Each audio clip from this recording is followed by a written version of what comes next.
Hello दोस्तों, हम आज काम करने वाले हैं 6 ग्रुप में एलोट्रॉप्स ऑफ ऑक्सीजन देख चुके थे, ऑक्सीजन ओजोन। बट आज काम करने वाले हैं सल्फर के बारे में। 6 ग्रुप में आता है सल्फर भी, तो देखते हैं सल्फर के बारे में। सल्फर कहता क्या है?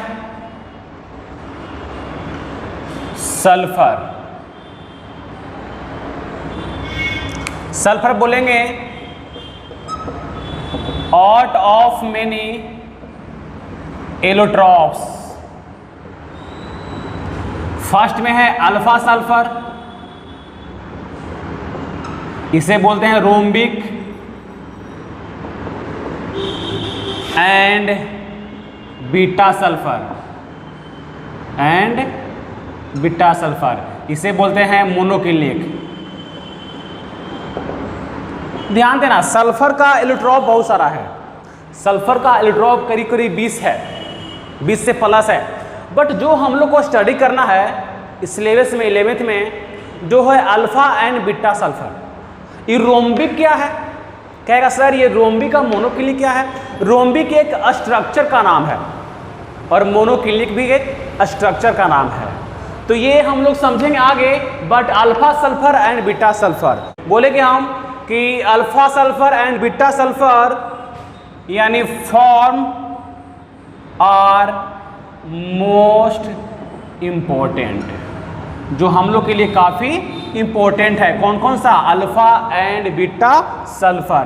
एक साइड लिखते हैं अल्फा सल्फर और एक साइड बीटा सल्फर, एक साइड बीटा सल्फर। चलो ध्यान देना, दोनों में क्या डिफरेंस है थोड़ा गौर करना। Alpha sulphur yellow colour, water insoluble,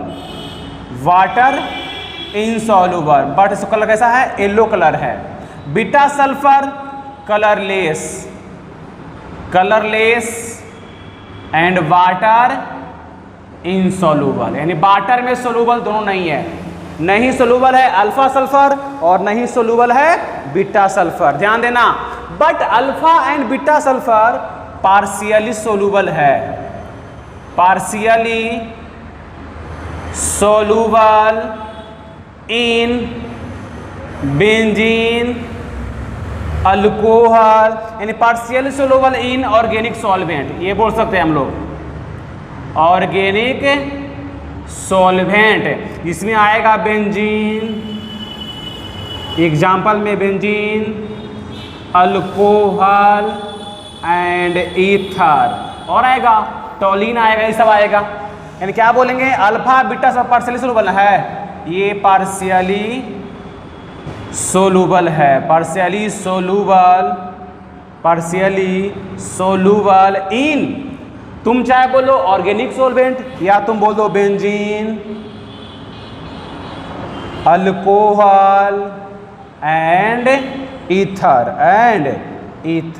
यानी alpha and beta sulphur benzene, alcohol and ether में सोल्यूबल है। बट कैसा है? पार्शियली है, आधा घुलेगा ही नहीं, तो उसे बोलते हैं पार्शियली, जो 100% है, सोल्यूबल नहीं हो।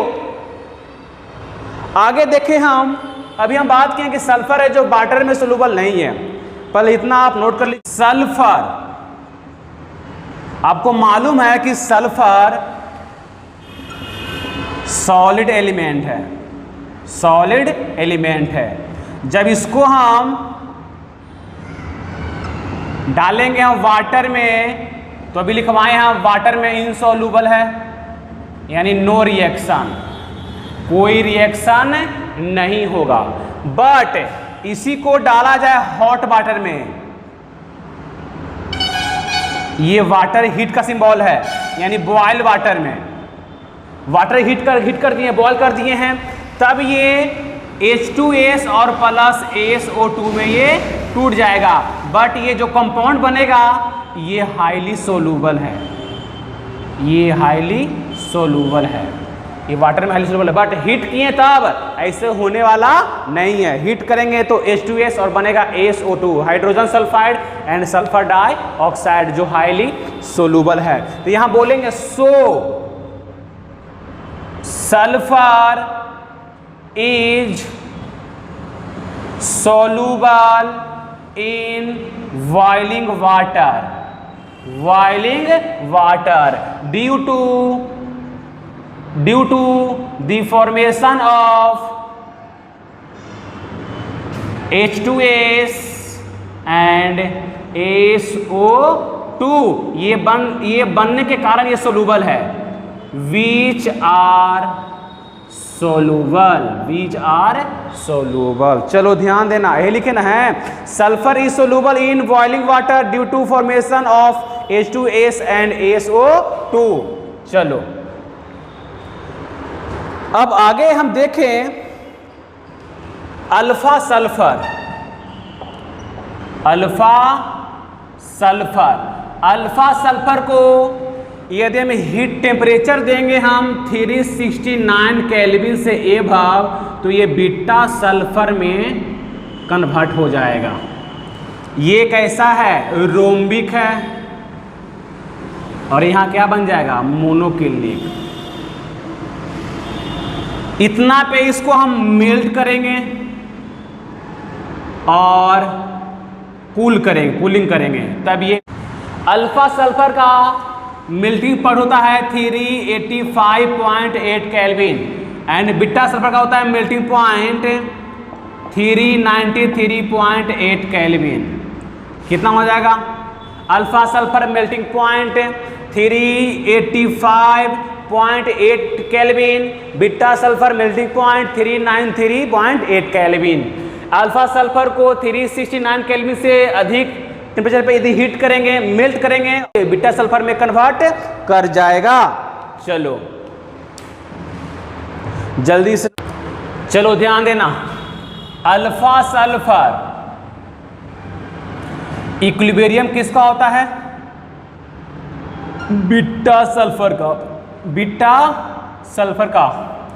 यदि 369 केल्विन लिए हैं और इतना टेम्परेचर पे alpha sulphur and beta sulphur, ये साइन किसका है? इक्विलिब्रियम का। ये साइन किसका है? इक्विलिब्रियम का। यानी बोलेंगे कि at 369 kelvin both forms are stable called transition temperature. इस टेम्परेचर पे alpha sulphur and beta sulphur क्या रहता है? इक्विलिब्रियम।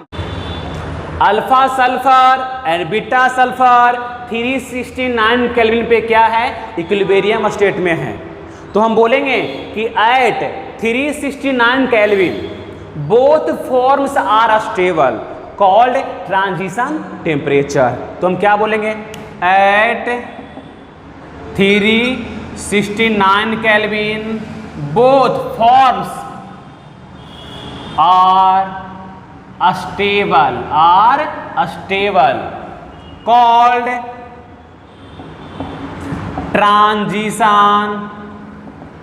Transition temperature. कितना है? 369 है।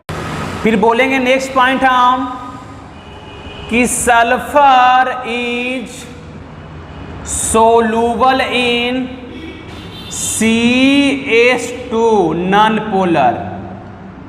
ये नॉन पोलर है और CH2 में सल्फर सोलूबल है। वो किस फॉर्म में है देखते हैं। यहाँ लिए हैं CH2 प्लस में सल्फर कैसा है?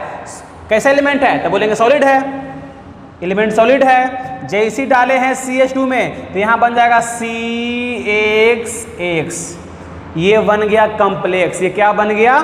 कम्प्लेक्स। तो इसे बोलते हैं सोलूबल कॉम्प्लेक्स। ये वाटर में CH2 में सोलूबल है। तो sulphur is soluble in CH2 non polar. ये क्या होता है नॉन पोलर? C बीच में, S यहाँ और S यहाँ। Polar means charge. जैसे बोलेंगे नॉन पोलर यानी कोई चार्ज नहीं। चलो आगे हम लोग देखने वाले हैं कि हम लोग को पता है कि सल्फर का इलेक्ट्रॉन बहुत सारा है, S6, S7, S8, S10, S15, S20। यानी S6 से लेकर S20 है, बट ये जितना इलेक्ट्रॉन्स है ये सब सॉलिड है, बट कैसा है, मोलिक्यूलर सॉलिड है, कोवैलेंट सॉलिड नहीं है। अब कहेगा सर जी मोलिक्यूलर सॉलिड एंड कोवैलेंट में क्या अंतर है? तो अंतर यही है कि मोलिक्यूलर सॉलिड में होता है वंडर वाल फोर्स, और कोवैलेंट सॉलिड इसमें ग्रेफाइट इलेक्ट्रॉन का शेयरिंग किया, मोलिक्यूल के बीच यदि फोर्स काम कर रहा है तो उसे बोलते हैं मोलिकुलर फोर्स। और कोवैलेंट सॉलिड जिसमें कोवैलेंट बॉन्ड बना हो उसे बोलते हैं हम लोग कोवैलेंट सॉलिड। जल्दी इसके लीजिए स्क्रीनशॉट, हम लोग बढ़ने वाले हैं कुछ आगे पॉइंट जो मेन पॉइंट है, पॉइंट लिख लेते हैं। तो बोलेंगे sulphur having A6 to S20 molecules in their any allotropic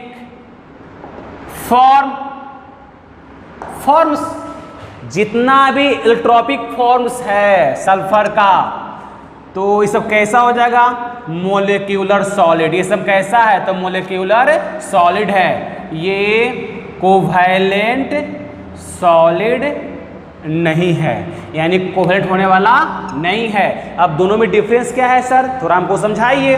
तो एक साइड लिखते हैं मोलिक्यूलर सॉलिड और एक साइड लिखते हैं कोवैलेंट सॉलिड। चलिए ध्यान दीजिएगा, क्लियर हो जाएगा। चलो यही है ना, नजर हटी दुर्घटना घटी। अब है molecular solid and covalent solid. जब तक नहीं बॉन्ड बनेगा सॉलिड कैसे कहलाएगा वो देखते हैं। यदि एग्जाम्पल ले हम यहाँ पे आयोडीन I2 क्या लिए हैं, आयोडीन लिए हैं। अब I2 तो मोलिक्यूल है, तो यहाँ पे I2 इस फॉर्म में रहेगा। तब मोलिक्यूल के बीच जो बॉन्ड बनेगा इसे हम बोलते हैं वंडर वाल फोर्स, वंडर वाल फोर्स जो काफी बिग फोर्स है, इसे बोलते हैं मोलिक्यूलर सॉलिड। बट हम लोग को पता है कि जो ग्रेफाइट है वो उसमें होता है कार्बन, और carbon carbon covalent bond, covalent solid हो जाएगा ना। यानी इसका शेप ऐसा हुआ कुछ है, इसका देखा जाए स्ट्रक्चर किसका, ग्रेफाइट का देख रहे हैं हम लोग।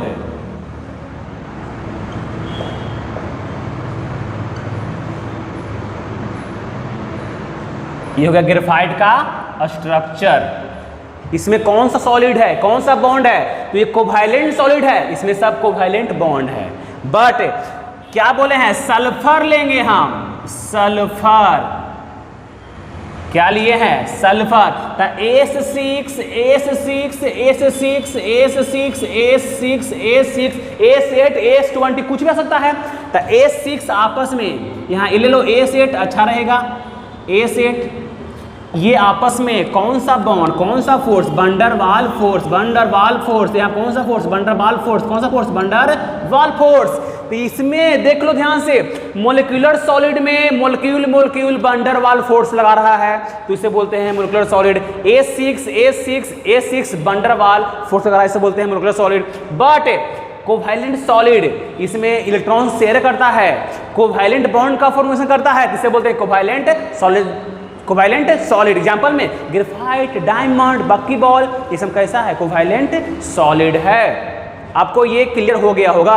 तो हम लोग आगे बढ़ते हैं, पहले से आप नोट कर लीजिए जल्दी। सल्फर तो सॉलिड एलिमेंट है, बट इसे 1000 केल्विन से अधिक टेम्परेचर पे यदि हीट किया जाए तो ये सल्फर H2 मॉलिक्यूल में टूट जाएगा, और H2 क्या है, गैस फॉर्म में है, तो ये टूट जाएगा। कब, जब बोलेंगे above 1000 kelvin sulphur transited completely to vapour forms having H2 molecules. यानी 1000 केल्विन से अधिक हीट पे इसे हीट करेंगे तो ये H2 मॉलिक्यूल में टूट जाएगा। सल्फर सॉलिड था, किसमें हो गया, वेपर्स में, किसमें, वेपर। यानी बोलेंगे above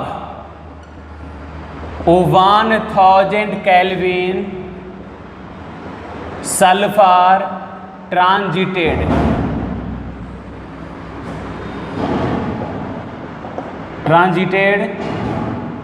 कंप्लीटली completely